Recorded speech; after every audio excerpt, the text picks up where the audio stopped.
Welcome to the Living the Dream podcast with Curveball. If you believe, you can achieve.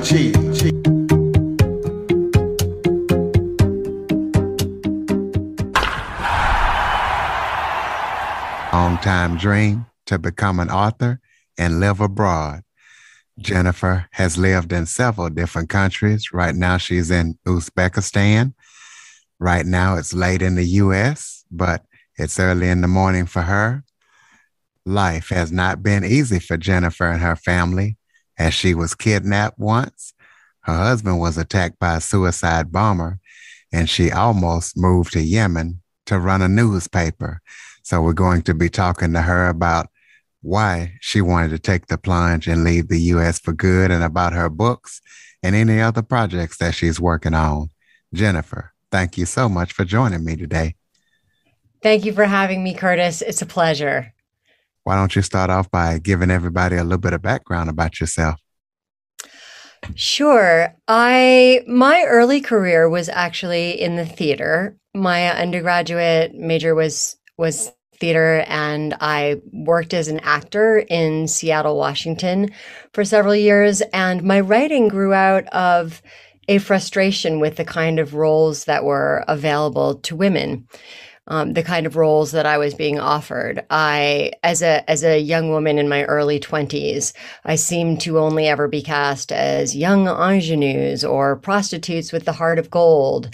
And I wanted to play someone with a brain, an astrophysicist or a paleontologist or a complicated person of some kind, someone who had more interest for me than a young ingenue. And so I began writing as a way of saying the things I wished my characters would say. And at the time, I was, like most actors, barely surviving financially, piecing together work from waitressing and temp work and working as a barista, things like that. And almost by pure coincidence, a flyer came through the mail advertising a writing workshop. And I had no money at the time, but I called up the man running the workshop and said, "Is there any way that you'd let me in? I can't pay this fee all at once." And he said, "Well, could you pay $5 a week?" And I said, "Yeah, I could pay $5 a week." He said, "Just pay me $5 a week until it's paid off and you can come." And so that's how it all began. And so I ended up taking writing workshops and then thinking that perhaps I needed more studies in writing. So I went and got an MFA from Sarah Lawrence College in New York, and then was finishing that when I realized I have no publications. I don't have a lot of work experience still. I am in my late 20s, and I'm going to be waitressing probably again forever, unless I figure out a better way to pay the bills. And so I went to journalism school. I figured that reporters at least got a decent salary. And originally I went to journalism school thinking that I would become a journalist, which would be a way for me to fund my acting and writing career. But I didn't really realize how all-consuming working as a newspaper journalist was. I loved working as a newspaper journalist. Working as a newspaper journalist taught me everything that I know about the world. It taught me how school systems work. It taught me how the healthcare system works. It taught me how municipalities work.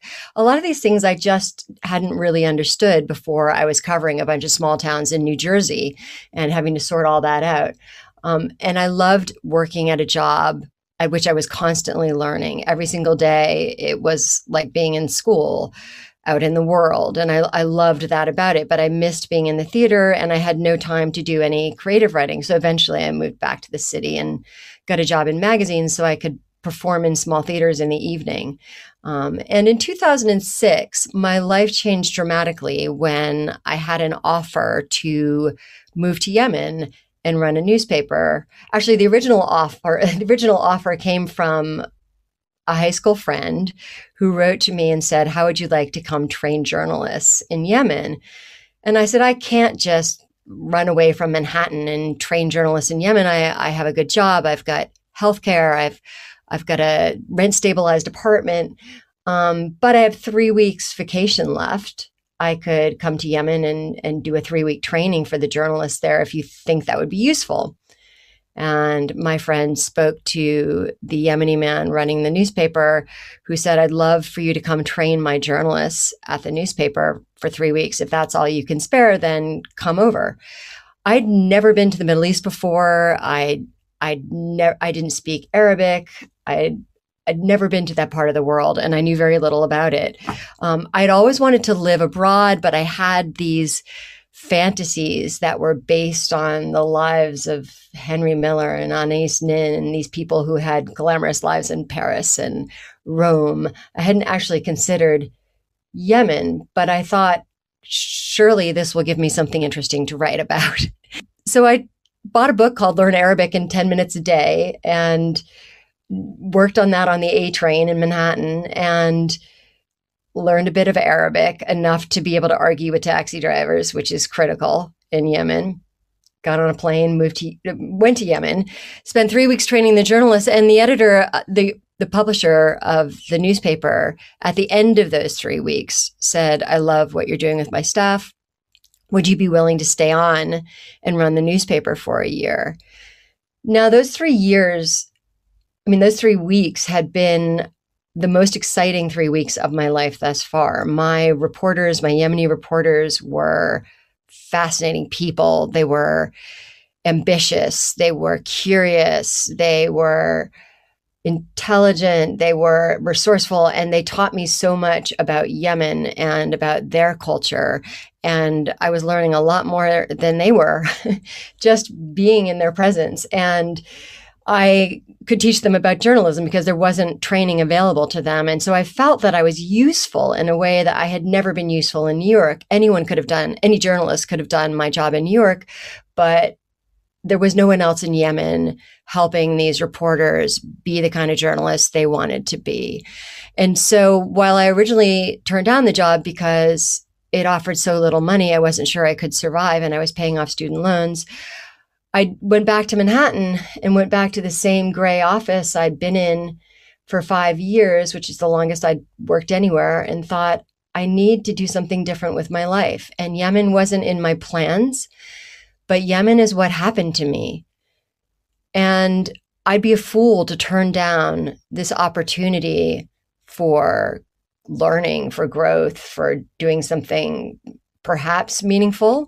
And if it's all a disaster, I could perhaps write a book about it. So I got back on a plane, moved back to Yemen, gave up my apartment in New York, and ran a newspaper for a year, which was the best decision I ever made. That experience gave me the material for my first book, which was a memoir about my time running the newspaper. And at the end of that first year, I met my husband, or the man who would become my husband, and ended up staying in Yemen for 3 more years. My second book was inspired by what happened to me when I was kidnapped in Yemen, and that's how my career got off to a start. So I'm now mostly a novelist, but I may have other memoirs up my sleeve. I do some essay writing. I review books. I teach writing. I mentor younger writers. Not necessarily younger. I mentor all writers. I shouldn't say that. I currently am in Tashkent, Uzbekistan, where I'm watching the sunrise, and I'm the parent of an 11-year-old girl. So I'm sorry if that was too long for an intro, but... No, that was perfect. Let's talk about, because I figured when you said Yemen, this is where you got kidnapped and maybe even where your husband got attacked by the suicide bomber. Talk about being kidnapped. How did that happen? What was that like? And also talk about your husband being attacked by a suicide bomber, and did he make a full recovery? Was he injured? Tell us about it. Sure. I want to start off by saying that Yemen is the most hospitable and friendliest country I've ever been to in my entire life. And I don't want to color Yemenis as terrorists, because the vast majority of them are not. And my experience overall in Yemen, before I get to the kidnapping, was that everywhere I went in Yemen, people greeted me on the street and they would say, welcome to Yemen. We love you. And they would say that the first time they met me. They'd say, we love you. We're so happy you're here. They would say, will you come to lunch Friday? And then they'd want me to come to lunch every week. So I felt very comfortable in Yemen. I felt very welcomed. I loved the culture of hospitality. I loved that total strangers would invite me to tea all the time. This was not something I had experienced before. And I loved that. I lived alone in a house in the old city, and my neighbors across the street would just knock on my door and invite me over, not knowing who I was. And it was really lovely to be in that kind of community. And so after 3 years of living there, 3.5 years by the time I got kidnapped, I felt very at ease living in Sana'a, Yemen. I had many friends there. I went hiking every single week with a group of Yemeni hikers. And I had just started hiking with a group of some foreign women who invited me to join them. And on our second outing, so just as a little background, my husband at the time was the British ambassador to Yemen. He had 10 bodyguards without whom he was not allowed to leave the house. And once we were officially together, I had one bodyguard, which tells you something about my relative importance to him, at least in the eyes of the British government. This bodyguard came with me every time I went hiking, which took some getting used to. And that day, we set off to meet the other women, and there were 5 of us from 5 different countries. There was a Romanian woman, a Norwegian, a British woman, a French woman, a British woman, and me. And we set off walking. We weren't that far from Sana'a. We hadn't crossed a checkpoint because at the time we were told we were not allowed to cross checkpoints. There were checkpoints all over the country. And there was some talk about the security situation worsening. And so we were told to stay relatively close to the city. So we thought we were in a safe area. The bodyguards had recce'd the area and told us it was okay. So we set off hiking. And at the time, I was 6.5 months pregnant with my daughter and wearing my husband's clothes, which were very loose on me. So you couldn't necessarily tell that from looking at me, but this becomes important background for this story. So we'd been walking about 2.5 hours. We had stopped to have a picnic, and we were just finishing up when I heard our guards. They had a few guards from the French oil company Total, who were not trained, who lacked the military training that our guards had. Our guards were all Yemeni, which is really important because they understand the culture and how things work and how negotiations happen. But they were trained by the British military. And the other guards were from the French oil company. And they were all lunching together above us. And we heard a bunch of shouting, which is not alarming in Yemen because a lot of people just speak loudly. And so you can think people are shouting, but they're not. They're really saying, hey, how's your mom? How are things? And so we assumed that our guards were just greeting a group of people, a group of strangers, and sharing their food with them because that's the Yemeni way. You share your food with whoever passes by while you're eating. And then I heard, I'm not sure if this is possible for me to have heard, but in my memory, I heard a rifle being cocked and looked up and saw an AK-47 pointed at me, at us. And so we all looked up around the same time, scrambled to our feet. We figured we must be trespassing. We want to get off the land as fast as possible. And as we were starting to walk away, my bodyguard called me back. And I was the only one of our group who spoke any Arabic. And he said, you need to come back and talk to this guy. And it's counterintuitive to walk towards a man pointing an AK-47 at you. But we were trained to do everything our bodyguard told us to do without question because they generally knew how to assess the security situation much better than we did. So I followed his instructions and I walked towards this man who turned out to be the sheikh, the tribal leader in the local area. And he was with 7 other men. There were around 8 of them who were surrounding us at this time, and they all had AK-47. So one of them was positioned on a little hill above us, and I went over to the sheikh and I said, Salam alaikum, which is I come in peace. And normally that greeting is returned with alaikum salam.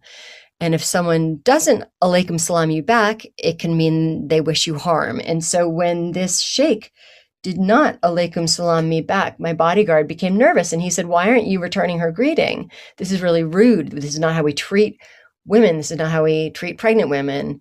And the sheikh, he didn't seem to see me. I looked in his eyes and it was like he wasn't there. It was like he didn't see me. I wonder if he had mental health issues. He just didn't seem to be present. He couldn't hear what I was saying. And that was frightening to me because I thought, this man doesn't see me as a human being. I am not real to him. And I've never felt that way before. And I had tried to say, we're your friends. We don't want a problem. And he started arguing with my guard. And while they were arguing, I slipped away to rejoin the other women who were kind of clustered together. And we were standing there while the bodyguards were talking. And I thought, I have got to let my husband know. And I lost my phone in the conversation with the sheikh. And fortunately, the young Romanian woman had a phone, and I borrowed her phone, and I'd memorized my husband's mobile number. But even as I dialed it, I thought, there's no way he's going to answer. He would be in the embassy that time of day, and they weren't allowed to take mobile phones into the embassy for security reasons. They had to leave them in little boxes outside. And he never answered the phone when I called him during the day. And I didn't remember the number of the embassy's landline. So I called the mobile, and miraculously he answered because by pure coincidence, he'd been having a meeting in our home in Sana'a and with some security forces from Yemen. So I could not have timed that emergency call better. And I was on the verge of panic. And when I called and I said, we're in trouble, we're surrounded by men with guns, it was as if I'd called to read him the weather report. He didn't even take a moment to breathe. He said, okay, do you have a satellite phone with you? Is Mohammed with you? How far are you from the road? Utterly, he's trained to deal with situations like this, not with his wife, but he's very good at being calm in an emergency. And so I handed off the phone to my bodyguard and stayed talking to the other women while the guards tried to negotiate our release. And it was around this time I noticed that I was starting to experience contractions. And I thought, stress can bring on premature labor. And this is definitely the most stressful experience I've ever had.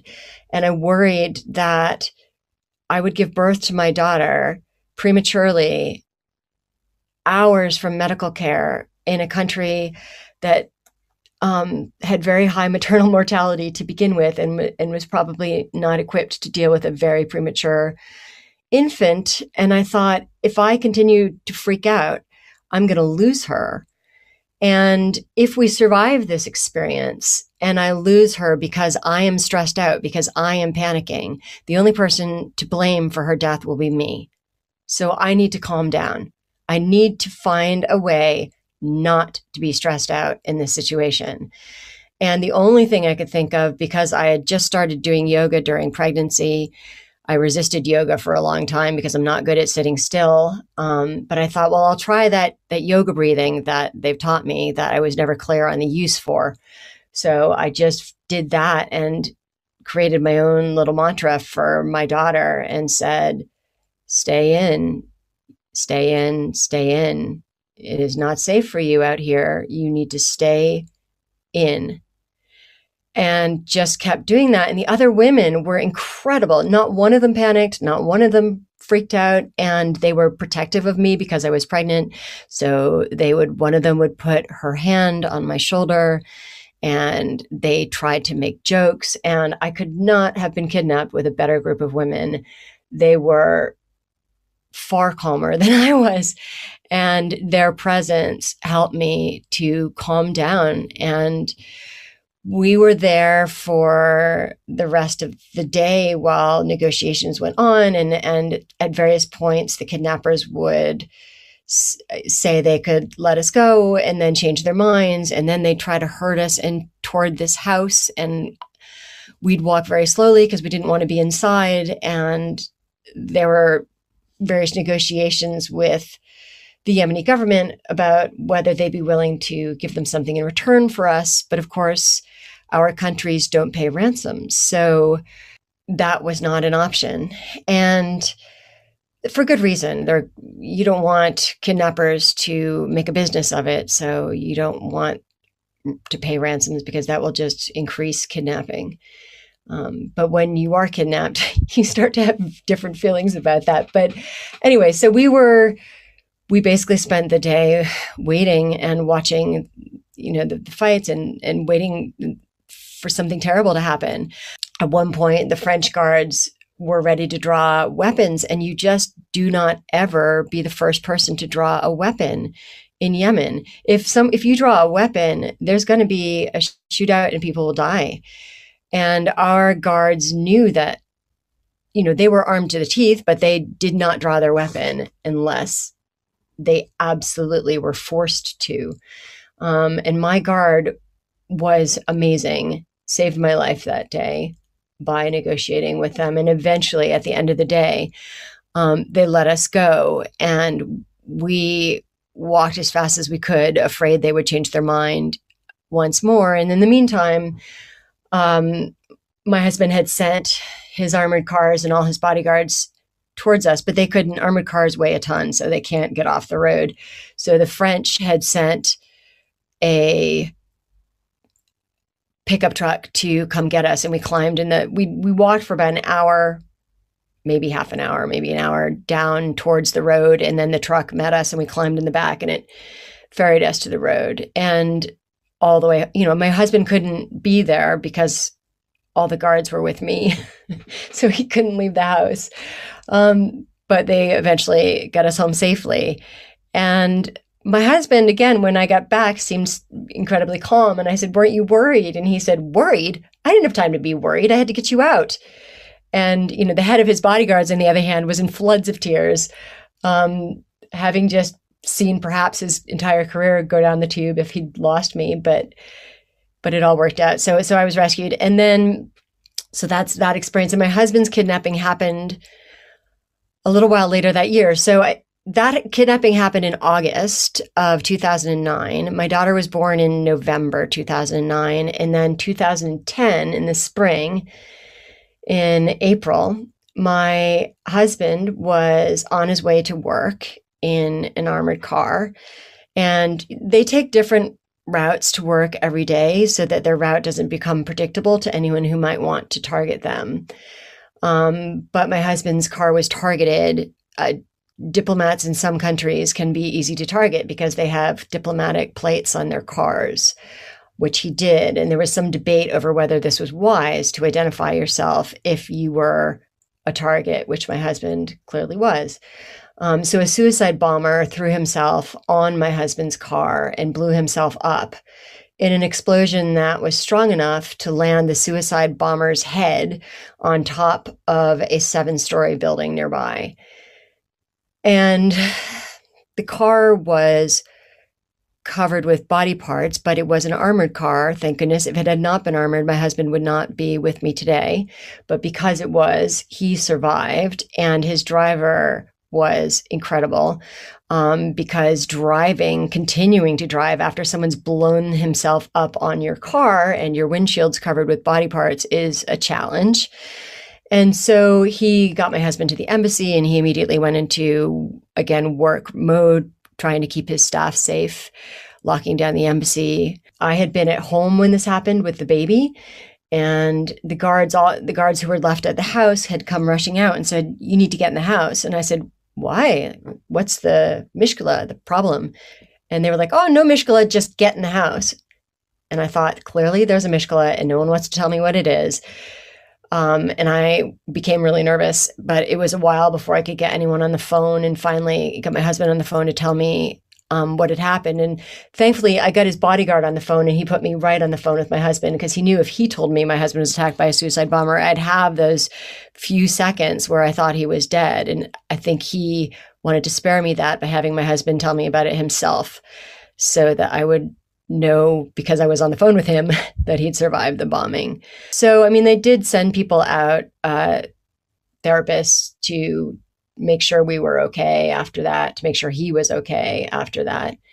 But it was not long after that that my daughter and I were evacuated, which seems to keep happening to us, which is something you don't really think about when you hitch your life to a diplomat, that there are chances you will be evacuated and end up in a different country from him for months at a time. So we were apart for 4 months. This time, my daughter and I were in Jordan, and he finished his post in Yemen. So that's those two experiences. Well, I'm a November baby as well. So, Me too. so we're all, me, you, and your daughter are all November babies. Yeah. Let's talk about what you said you always had a dream to live abroad. What sparked that dream, and why? Do you regret the decision? I do not regret the decision at all. I think it was reading that made me want to live abroad. I grew up as an obsessive reader. I read everything. My parents had a set of kind of encyclopedia called the Books of Knowledge, and they included not just encyclopedia type things like the history of how sugar is made and how molasses is extracted, but fairy tales and stories from the Arabian Nights and all kinds of things.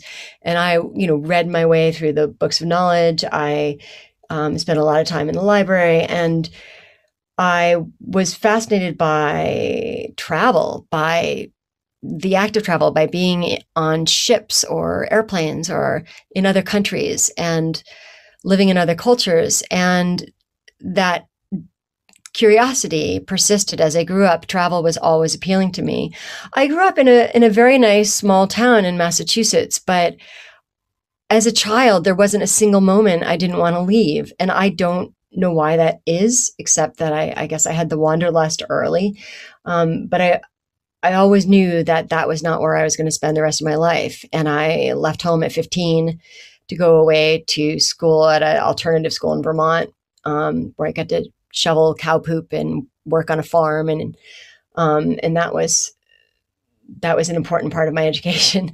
But I think it was books in the end that made me want to travel. And I think that because I worked as an actor for so long, and because I was so resistant to working regular hours and having normal jobs, I never really had very much money. I went to grad school entirely on loans, which took me forever to pay back. And then once I was trapped in that student debt, I couldn't figure out how to live abroad. I didn't know how people got jobs abroad.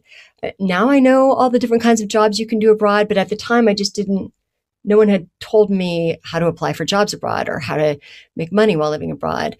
I just read these, books about expats living abroad who generally came from family money, who didn't have to work for a living or who weren't paying off student loans. And so it took me a while. It took Yemen to begin teaching me how to live abroad.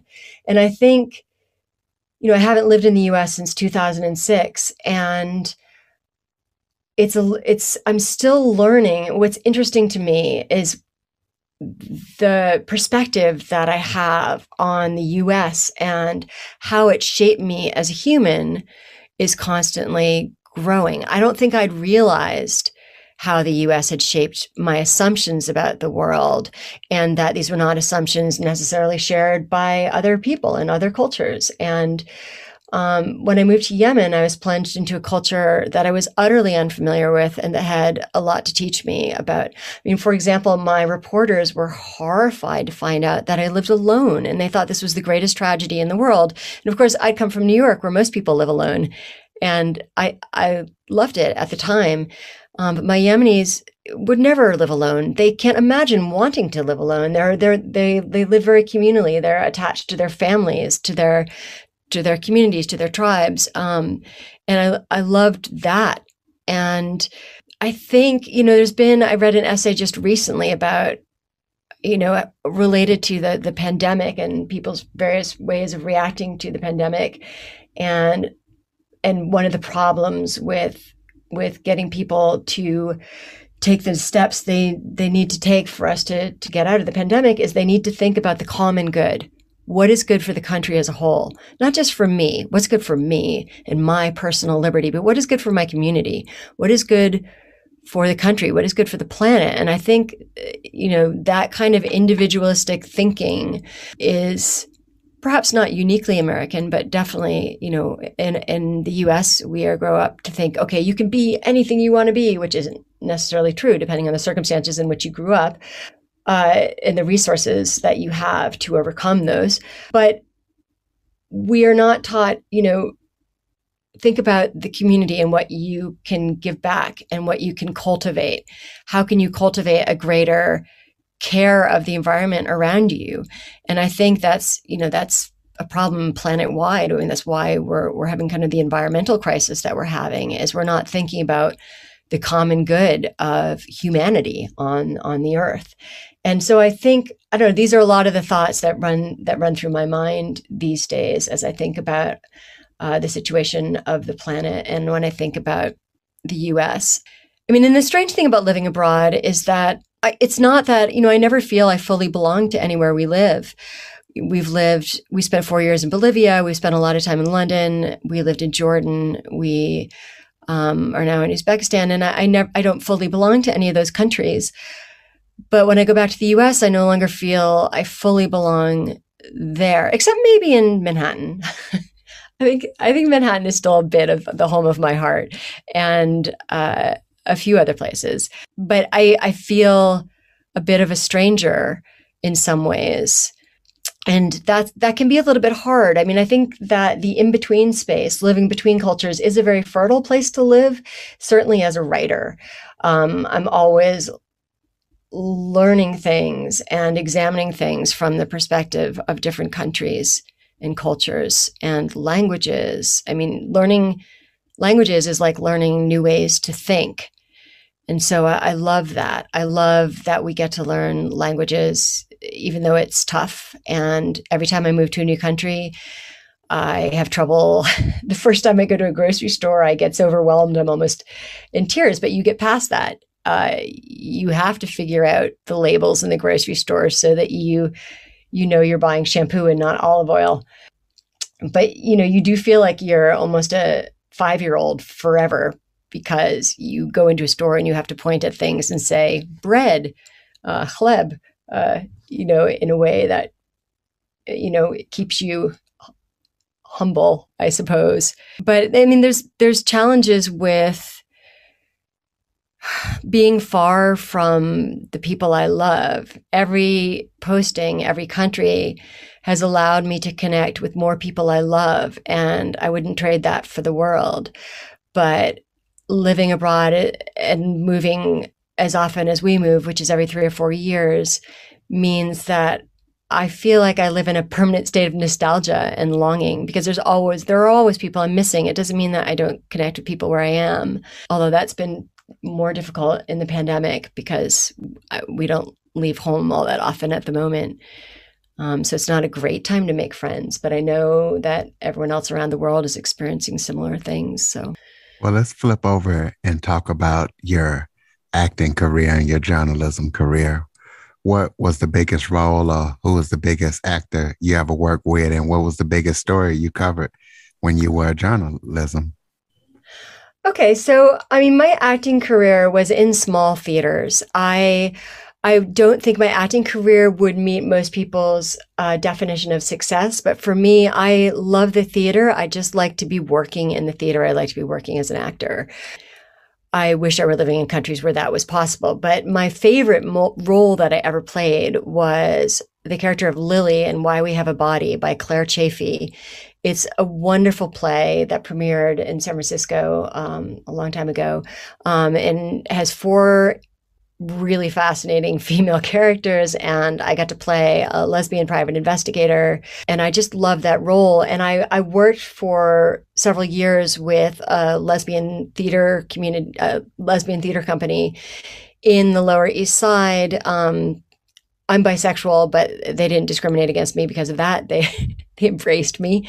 And the theater community, that particular theater community, is run as a collective. And so I loved that way of doing theater. I loved that everyone got to work on productions and that people took turns directing and producing.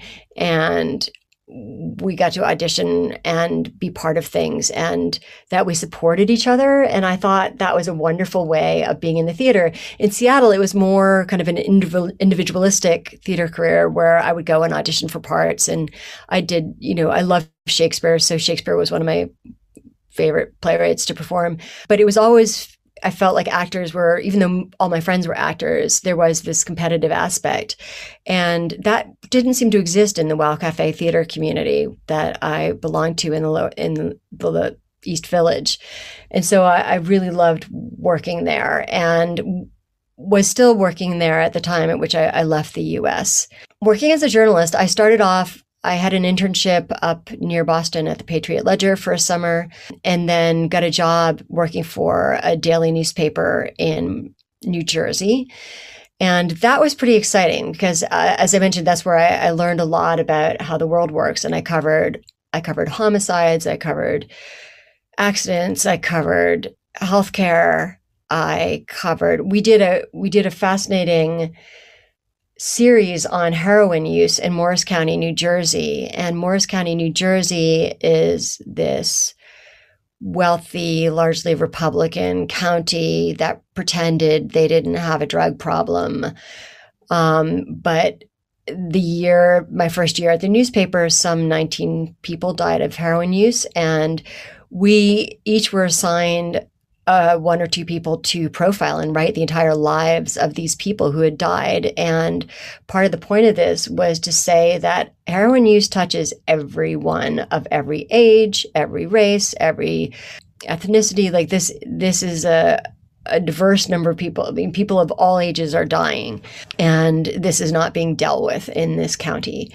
And that was really a heartbreaking series to work on. And I spent a lot of time with the family of this 19-year-old kid who died of heroin use, and got to know his dad and his best friend, and who kind of let me hang out with them a lot and write about their grief. And that was a privilege to be able to witness. And I hoped that our series would help other people, I guess, resist trying a drug that is so attractive, and understand what was fueling the deaths in this community. So that was a fascinating piece to work on, also from a health perspective, and to learn exactly how heroin works on the body and talk to doctors about that. And we won an award for that series. We won a New Jersey Press Award for that, and that was great. I became a health reporter and covered health issues. I have a special interest in science and health, and I loved learning about those things. When I moved to magazines, I moved back to New York so that I could continue performing in the evening, because working in a newspaper was exciting, but it didn't allow me to continue to perform. And I felt like only half my heart was alive. And so I moved back to the city and took a job at Playgirl magazine, which was highly entertaining and a great deal of fun, and gave me a lot to write about. And I worked there for a while. I eventually was fired from that job for refusing, I guess, to respect authority, which is a story of its own. Anyway, it was a fun job while it lasted. And then I got jobs in other magazines, eventually ending up at The Week, which is where I was working for 5 years before I moved to Yemen. And that was a pretty great place to work. I learned a lot at The Week. I started out as their science and health reporter and ended up also writing about film and books and theater and all the things I have a passion for. And that was wonderful. And I think what I eventually realized is that when I came home from a day of writing at my day job, I didn't really have the energy to write the novel I'd always wanted to write, or the short stories, or my writing career wasn't really going anywhere. And I wonder perhaps if that was because I didn't yet have a story to tell. I didn't yet have a story that would mean anything to anyone else that was worth publishing. And it wasn't until Yemen where I thought, this is something I really think the world should know about. I wanted the world to know my Yemeni reporters. I wanted them to know how funny they were and how how exciting work at the paper was. And I wanted them to see that the Yemenis I knew were not terrorists. And that's how the media was depicting them at the time.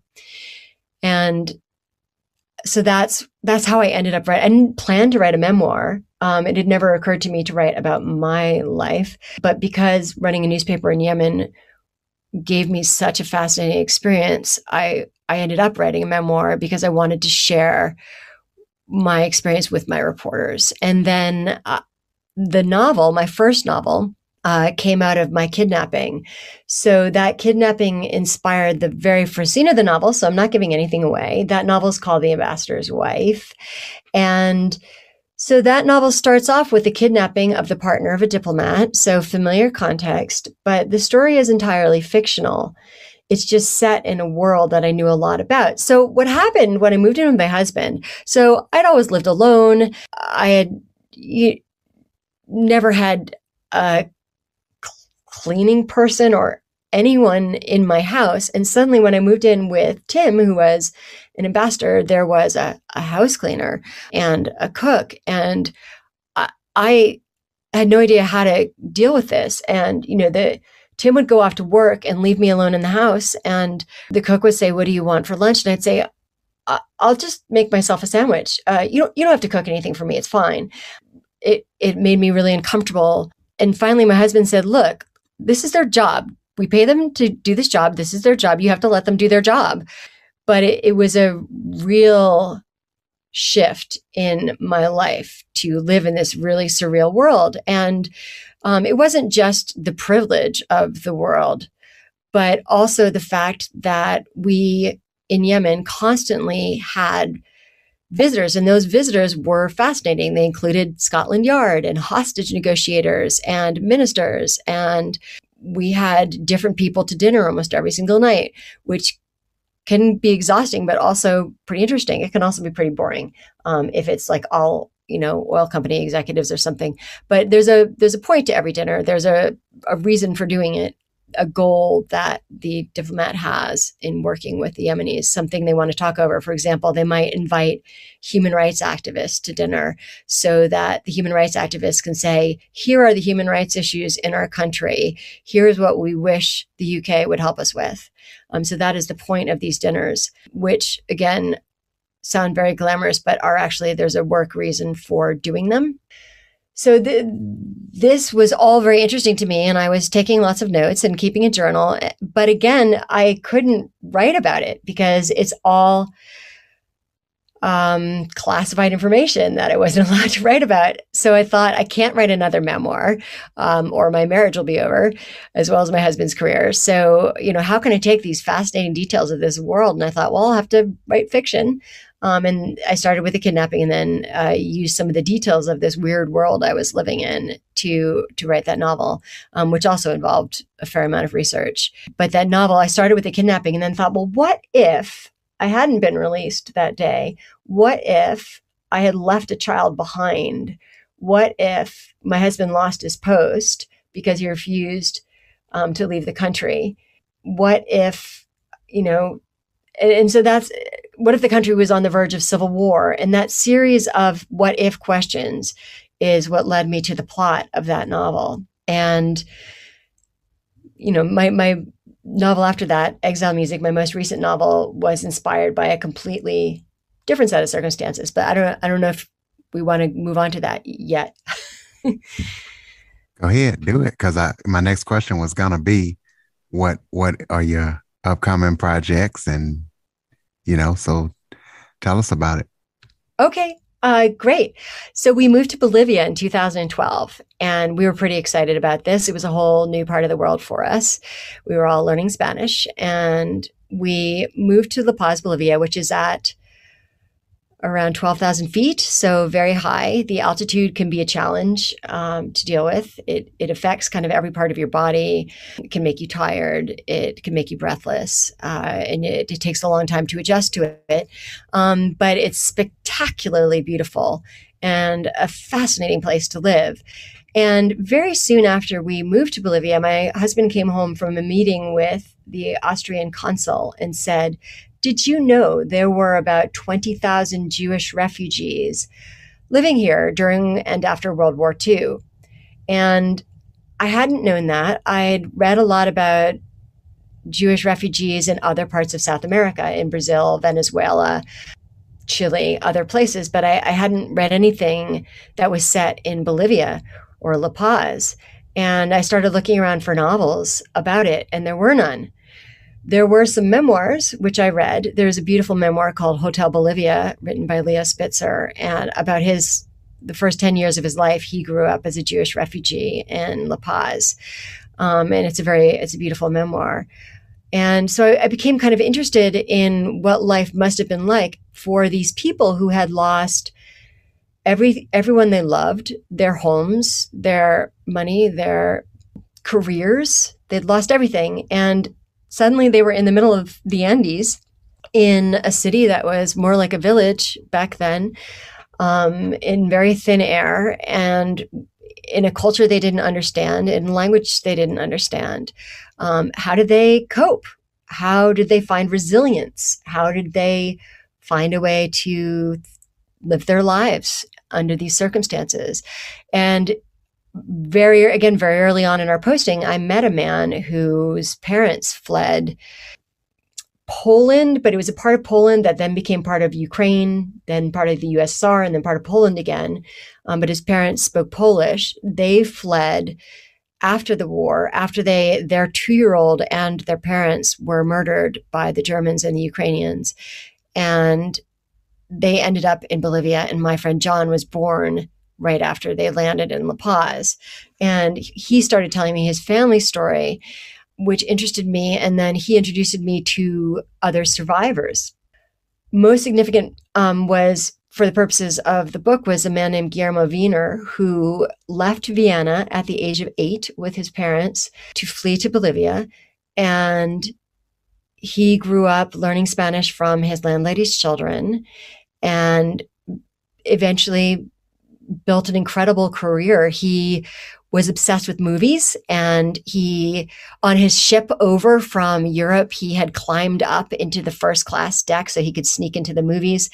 And once he grew up, he ended up owning 3 cinemas in La Paz and becoming the head of the Cinematography Association, and just had this incredible life. And came to consider himself fully Bolivian. At one point, Austria invited him back kind of as an apology for murdering all your people. And he refused and said, nothing on earth would ever induce him to go back to Austria. He is fully Bolivian now. And there were a lot of details he told me about his life that really helped inspire my story. My book, Exile Music, is a novel. It is fictional. But my hope in writing it was that anyone who'd actually lived through that experience, those survivors who are still alive, would recognize the context. And so my fictional family, the father plays viola with the Vienna Philharmonic. The mother's an opera singer. The daughter grows up around music. She's around 11 when they flee Vienna to come to Bolivia. The father he starts out by teaching music to support his family. Orally, the daughter learned Spanish from her landlady's son, like Guillermo did, and they become friends. He helps introduce her to the culture, and she tells him a bit about her experience, and they form a friendship. And the mother, on the other hand, she can't recover. She's left a son behind in Europe.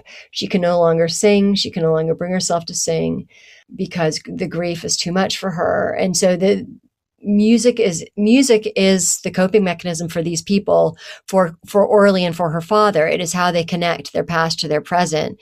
It is how they kind of build a bridge to their future and what they cling to when they have nothing else. But the mother has lost music, and so she ends up spiraling into a kind of darkness. I don't want to give away what happens, but she makes some perhaps terrible choices that endanger her family, and I won't tell you what happens to her in the end. But that part of the story was inspired by something that my friend John, whose parents were the Polish survivors, is something he told me about running into Klaus Barbie, the butcher of Lyon, who murdered thousands and thousands of Jewish people and many children, among them the 44 children who were at a safe house in a part of France called Isieux. I might be pronouncing that wrong. But these 44 children were all murdered in death camps. And Barbie was responsible. And these Jewish refugees who had traveled so far and thought they had finally found some kind of refuge would find themselves running into him on the street. And I thought, that must be horrifying in all kinds of new ways. And of course, that also interested me narratively as a writer.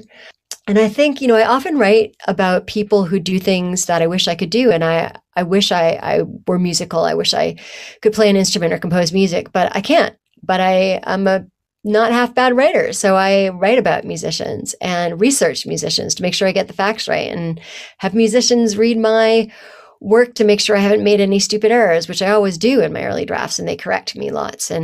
But I'm lucky that for me, writing is what music is to my character. Writing it's how I cope with everything. It's therapy in a way. And there's even been studies that have found that expressive writing can help people cope with trauma. I certainly am not sure, that has been my rope that I pull on to get me through the days between countries, things like that. But anyways, so Exile Music is about that family of refugees and how they end up building their lives, and also a lot about how art can help us survive and help us thrive and help us create meaning in our lives. Well, give out your contact information, your website, social media links, where people can purchase your book, and tell us what's coming up next for Jennifer Steil. Sure. My website is jennifersteil.net. So it's Jennifer, JENNIFER, STEIL.net. And you can reach me there. You can find my books anywhere books are sold. Bookshop.org is a great place to look for it. You can find it in all the big places. But I highly recommend going to your local independent bookstore. I love to support independent bookstores. There are so many of them that need support. So, but you can find my books anywhere that books are sold. My social media, so I'm on Twitter at JFStyle7, and you can just search for my name on Facebook, Jennifer Steil, again, STEIL, kind of a strange spelling. And I'm also on Instagram, so you can look for me there, Jennifer F. Steil on Instagram. And next, so I've just finished a new book, which is also set in South America, but is about an underground community. A lot of literature has been written about undergrounds that are largely male underworlds, male undergrounds with male gatekeepers, run by men, inhabited by men, with a lot of violence. And I thought, what would an underground look like if it were women? What if it were queer women? And so this new book is about a community of queer women who end up underground, not by choice, but because their families have thrown them out as a result of their sexuality.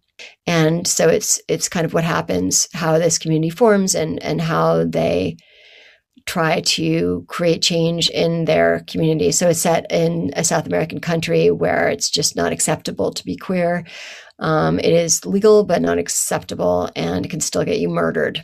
So it's kind of how my characters cope with that. So that's been pretty interesting to write. So I've just finished that, and I'm working on a new book that will be set here in Uzbekistan. You got any final thoughts before we close it out? I guess I do have a final word of advice for anyone who might be trying to write something or might be dealing with rejections in any career. Just kind of rejections as a way of moving forward is, when I was an actor, I read a book by Michael Shurtleff called Audition that said, you are going to get 50 no's for every yes. So you just need to go out there thinking, I need to collect my 50 no's. So every time you get a rejection, you're like, okay, go, that's one down. I got to get 49 more to get to the acceptance. And that's helped me a lot. And I think it might be helpful to writers who might be just starting out to know that even the most experienced writers get rejected, because writing is a very subjective process, and every editor of every journal has their own tastes. And so your piece might be rejected somewhere, accepted someplace else. But just a journalism teacher of mine once said, treat the word no as hello. It is a starting place. So I guess those are also words that have helped me throughout my career. Ladies and gentlemen, jennifersteil.net. Please be sure to follow, rate, review, share this episode to as many people as possible after you listen. Also, Android users, go to the Google Play Store, download the Living the Dream with Curveball podcast. Jennifer, thank you so much for joining me today. Thank you so much, Curtis. It's been a real pleasure. As many people as possible after you listen. Also, Android users, go to the Google Play Store, download the Living the Dream with Curveball podcast. Jennifer, thank you so much for joining me today. Thank you so much, Curtis. It's been a real pleasure. For more information on the Living the Dream podcast, visit www.djcurveball.com. Until next time, stay focused on living the dream.